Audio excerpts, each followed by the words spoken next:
we're still 40 seconds away from the start. We're going to go see... Oh, I just heard one boat pick up a penalty. That was Vic Farley here. They were doing 360s, so that was bound to happen.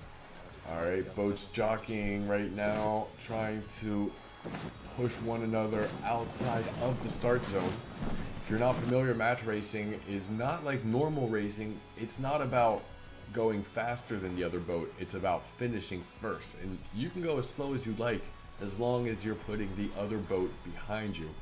Wind shadows and priority rules are usually what skippers use to try and inflict penalties on one another, or just slow one another down. Right now, it is Vic Farley on a very good trajectory for the start. Sweet and Crazy has tacked away and seems to be catching back up on that deficit. But here we go. The boats have not yet been able to cross on the first upwind leg of the Evoileteam match race finals on this Sunday night. Wow, this is going to be tough. Tacking, Vic Farley's still not fast enough, and both boats are still in a very bad place in terms of wind right now. They're not getting a lot of air pressure. This is going to be sick. Now, right now, I would give the advantage to Sweet and Crazy to Dudang, because he's to the right side, which means he'll be able sooner or later to cross over Vic Farley. But right now, Vic Farley's doing a very good job of tacking ahead of him and pushing him back over to his port tack each time. Oh, here comes the wind shift. Helpful for Dudang now, helping out Vic Farley. Will it give Vic Farley, there we go, just the advantage he needs to pass ahead? That was terrible for Sweet and Crazy. Wind didn't help him out there right now. It's not over yet. It could still shift back, and we can see Sweet and Crazy going to go get a little bit more air pressure on the left side. Right now, Vic Farley has the starboard tack. He has the position there and will not let a single chance for Dudang to come back from that position where he finally squeezed that advantage, and now is just gonna, you know, give him a little bit of wind shadow, so his cap is a little bit off and his heading's a little bit off, and he gets a little less wind. He's just gonna try to capitalize on whatever advantage he has at this point in the race. We see the speeds right now, pretty much equal. Quite. Seeing the boat speed up before the downwind. This is the first downwind leg.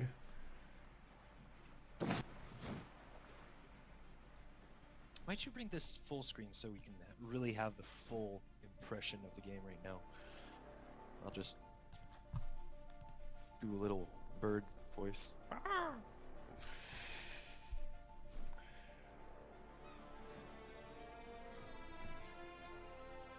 It's very fitting with the Normandy coast right here, Fécamp in the background, and we can see Sweet and Crazy trying like the devil to slow down Vic Farley, who's right ahead of him. Doesn't know yet which buoy he's going to round. He's decided to round the opposite buoy to Vic Farley. Not going to be enough to catch up to the pink boat. Right now, he's going to need a wind shift. He's going to try the same thing Vic Farley did on the first upwind leg, but unfortunately, it doesn't seem like... here we go. Could be helping out Sweet and Crazy. He is benefiting from that slight advantage that the wind shift is giving his boat. As we switch back up, very close on this medium race. There's only so few distance to cross. You know, he just might have a chance right there. Second downwind. Will he be able to catch up?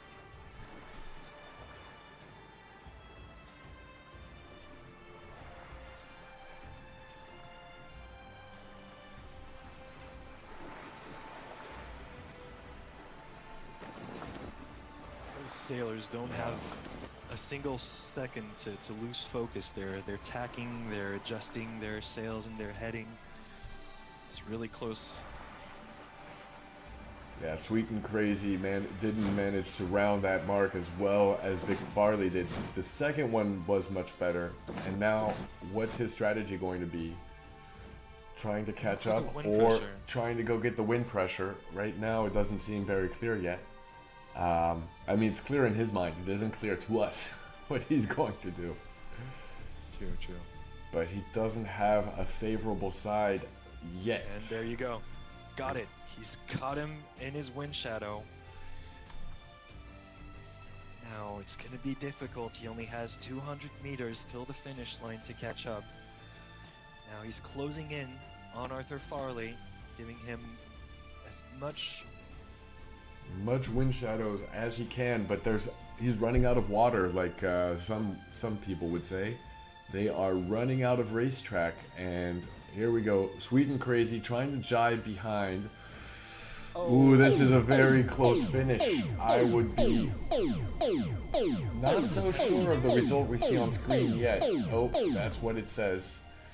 That's what it says right now. Vic Farley has taken. Is this a round one? Is this a best of three or best of five? Yes. Best of five. Okay.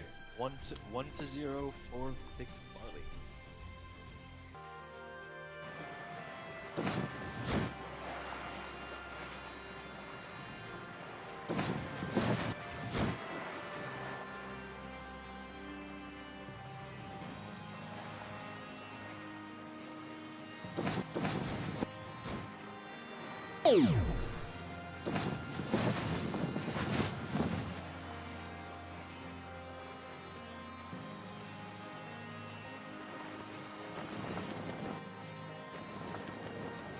Loic, who is actually not in France.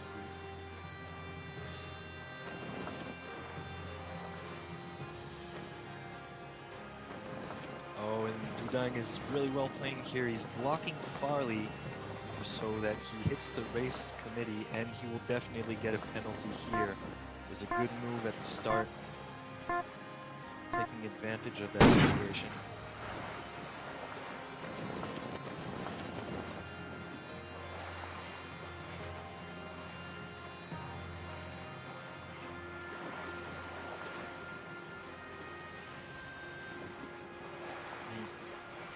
I mean, he's far enough ahead that if right now Arthur Farley was to tag him, then see he can't be inflicted a starboard penalty and is still getting the wind shadow. And he's going to keep that position for the first upwind leg. And I think he's in a really good situation right here. As long as he doesn't make a mistake and keeps on tacking over Farley, he will keep that advantage. And then things will be decided on the downwind leg. Let's see how that goes. But that's a very solid play from Dudang there. Both sailors are not leaving a second of focus. This is very tactical.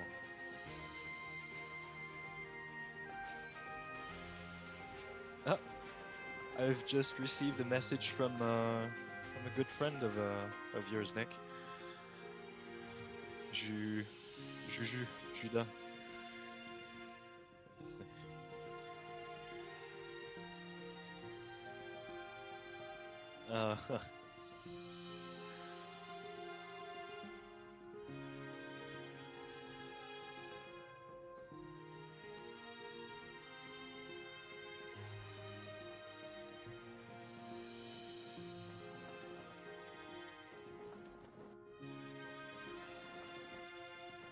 Still tacking again, Sweet Crazy, still inflicting that wind shadow. He's managed to get a decent lead now of about 20 meters. So, and counting. Attacking again. Arthur Farley is really in a sticky situation here.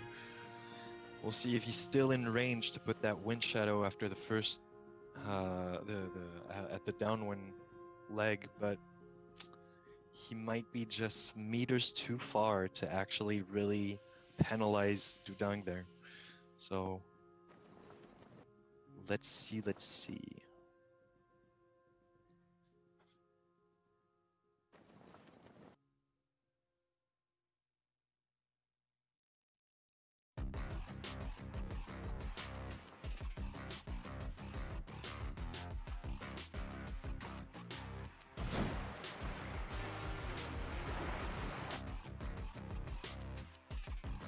passing. There you go. Farley passing the upwind mark, the second upwind mark, and going for the downwind leg. And as we see, the wind shadow definitely does not impact Sweet Crazy at this moment. Even after jibing, I doubt it's really going to penalize him. I think he's on a pretty good lead here. There you go. Both boats are jibing, and definitely a 10-meter gap.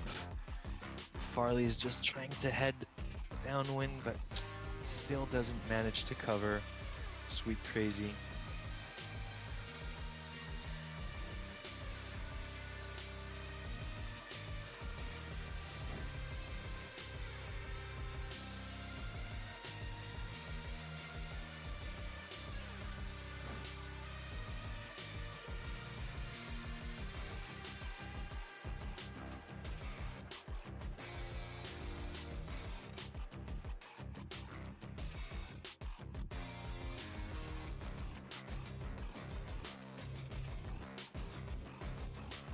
We got Thomas rooting. Welcome EVT Thomas in the chat. And good that you're rooting for your favorite sailor.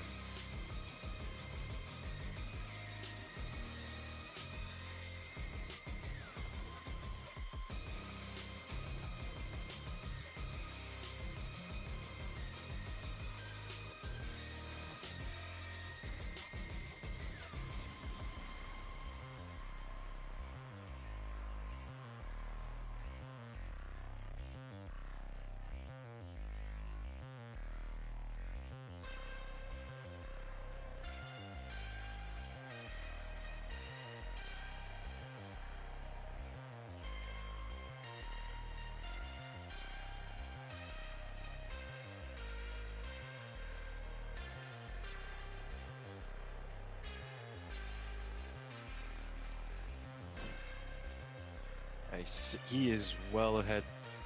He is well ahead. We can...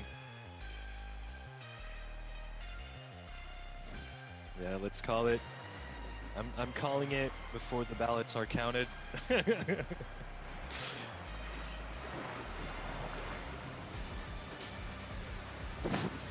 on, Farley. At this point, you can just disconnect. You know you don't have this. Win us some time. Come on.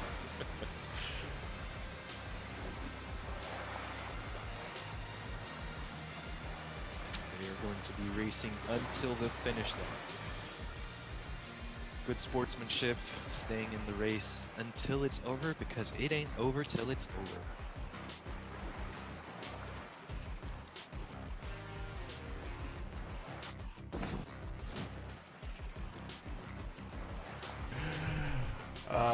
I knew it.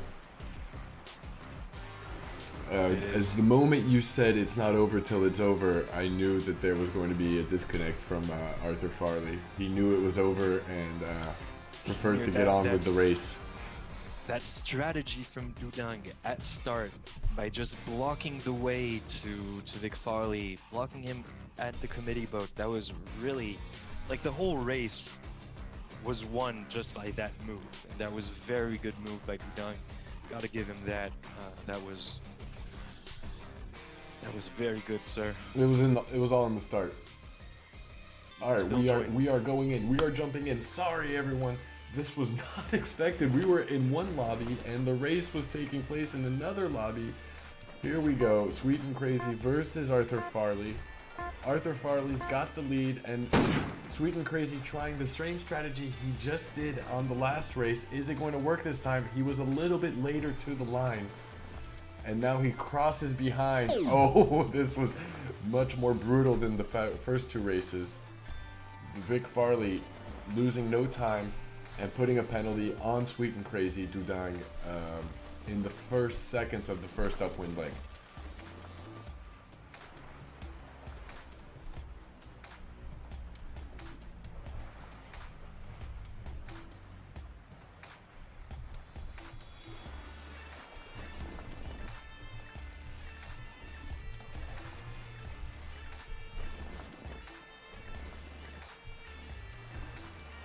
Welcome to the other member of the Evoileteam, we have Antoine in the chat.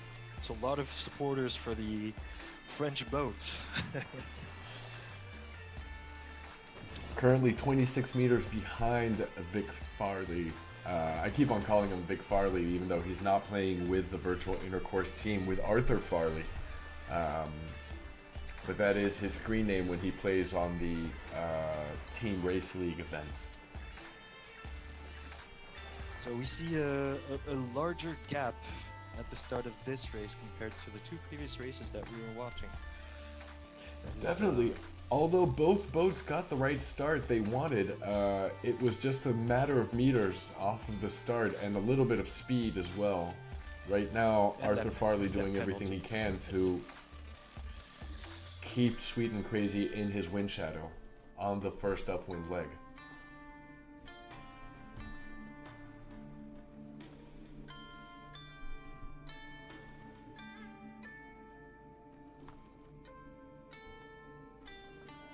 I have somewhat the impression that the Barcolana is very slow to tack upwind. It's, it feels like they're stuck upwind and for a few seconds instead of really being tacking.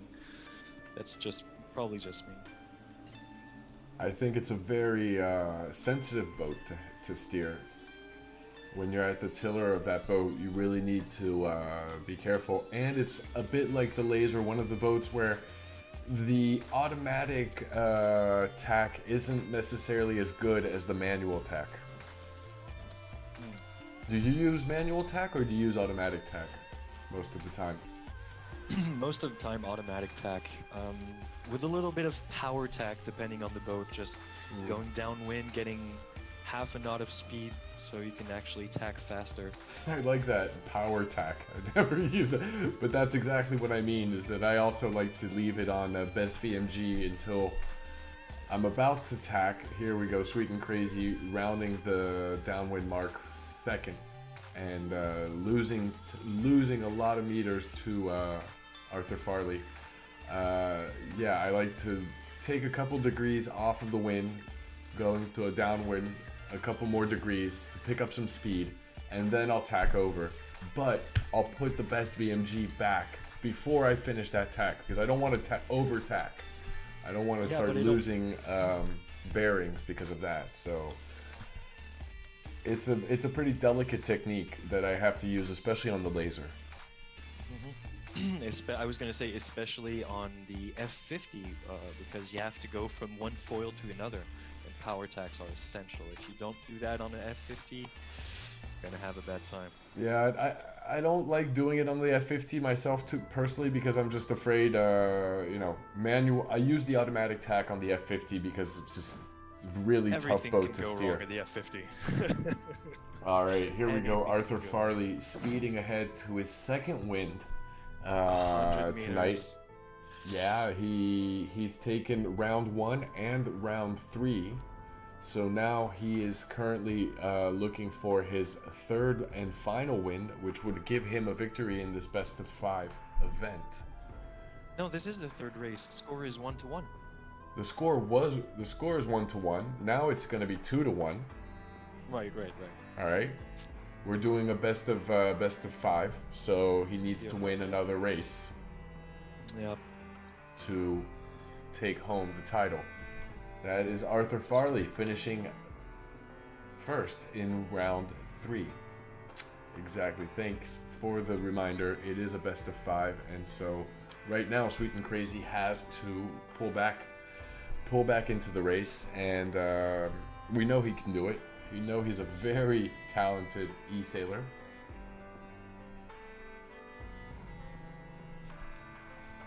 Quickly dropping in, saying hi to everybody in the chat. Thanks for dropping in, and sorry we didn't let you guys know we were going to be streaming this tonight. It just sort of popped up on our radar later into the stream. I think I got the message that it was going to happen. Yeah, we've already been streaming for about 40 minutes, but really happy to join you guys and to bring you the Evoileteam match racing events. We hadn't done match racing in a long time. True that. I think the last match racing event we did was the Apache match racing event. Yes. Won by SAA, of course. This was back last summer. I think Apache is reopening as well as the eSailing Shack, so really we might be seeing. Yeah, I think at least the eSailing Shack has really started being active again since today, and I saw some movement on the Apache. So maybe some news for the downtime of this between two seasons. We might be joining those races more often. I see the final race has been created, or the fourth race. Oh. And just as we join in, Vic Farley gets disconnected. I really think that something is going on with the fact that we're jumping in on spectator mode. Sorry, guys. Sorry to not be able to fix this bug. We've actually contacted game devs about this before. The spectator mode bug is really hard. It makes it really hard to stream events for you. But we're going to have to deal with it because right now it hasn't been fixed. Back in Fickle for this. Oh, here we go. I knew we were going to jump into the race at one point. Oh, there's not only you. There's Kriegville aussi who joined. Hey, Kriegville, right. Come over and watch the stream on our channel instead of bugging the race organizers and creating extra glitches. You can join us on the channel and watch it. But yeah, glad to see we're not the only people it's happening to. We are not, and as long as we do not know for sure, let's not assume that it's us causing those problems. Let's just assume that it's literally them having problems either with their game app or internet connection. I mean. I think it's a problem with the game. We all agree. It's a problem with the game, and it's been a problem with the game for months now. I think since the beginning of the spectator mode. Hey, it's a great game by all standards, and it's a free-to-play game. Let's just remind people who are joining us tonight, this game is free to play, so it's already very good quality from a game that you don't have to pay for. But yeah, there are still a few glitches as they implement new features. Arthur Farley at the start first. He's a good 10 meters ahead of Dudang. Dudang has tacked away and will be heading towards into a little bit more wind on the right side.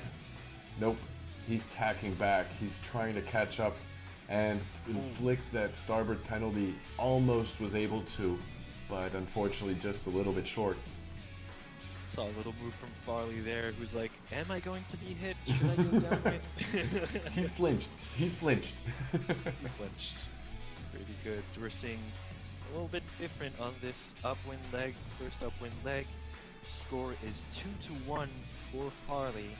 The pink boat is in the lead. The pink boat has to win this one to win the title, and the black boat has to win this one to stay in the competition.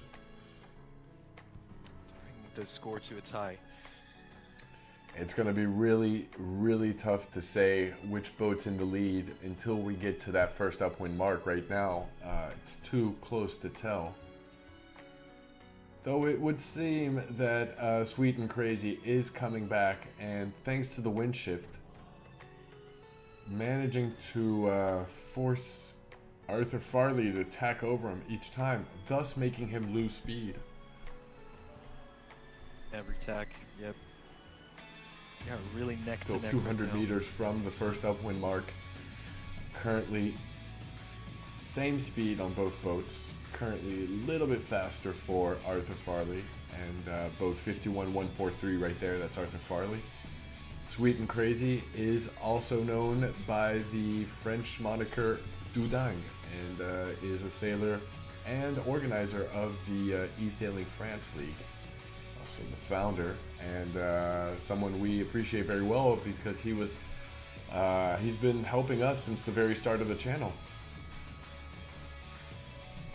Yeah, we followed their first season. Oh, Farley just luffing at the first mark there, yeah. inflicting that penalty.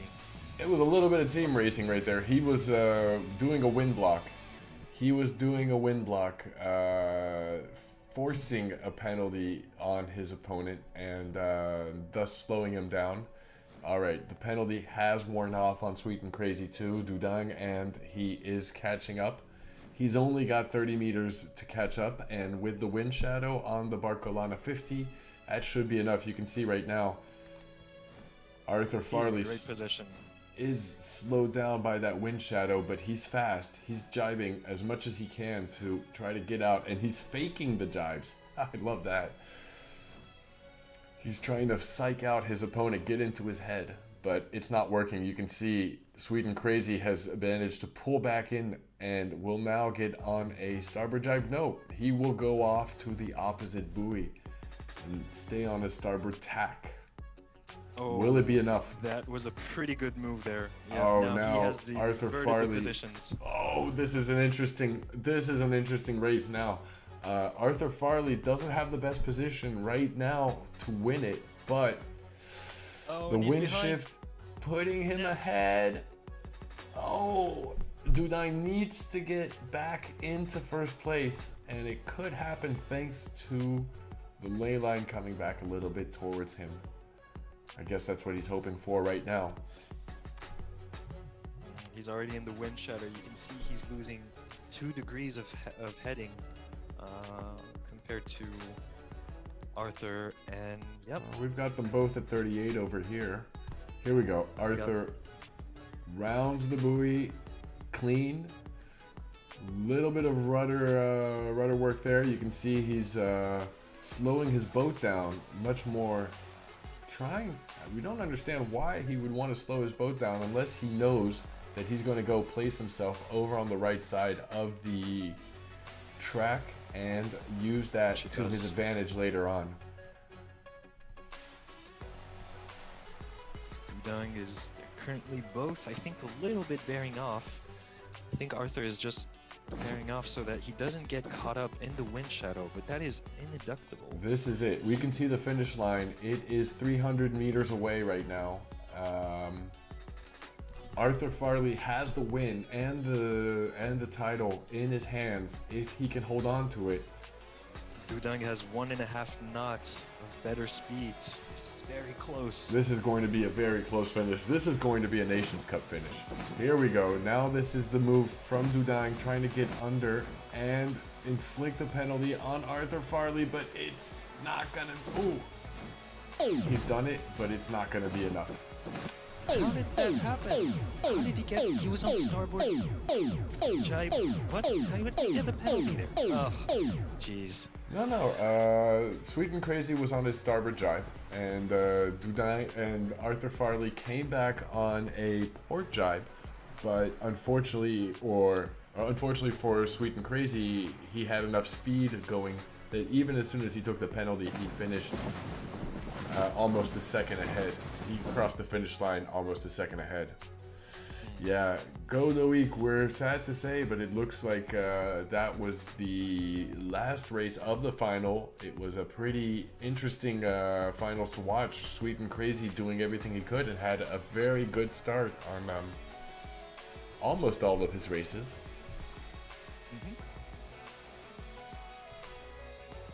But we've seen now that Arthur Farley, who races very often, is tonight victorious. Congratulations to both sailors, and yeah, congratulations to the race committee, EVT Pieris, for having that event. It was pretty fun to watch. It's been a fun evening. I think that's about gonna wrap up our stream for tonight. But definitely want to do this again soon. Sunday is a good day to stream. It's pretty casual. There's a lot of stuff going on the game. Hopefully that's going to continue. And that way it gives us a whole week to sort of re-edit the races, chop them up into little videos, put them back out over different social media, and you know, just keep on bringing up some fresh content all through the week. I want to thank the race committee as well, Pierus from Evoileteam. It was really good to follow an event with you guys. It's been a while we've been wanting to do this, and hopefully next time we'll be able to bring you the full event and not just the finals. But congratulations also to Arthur Farley. Well done. Very good game to you.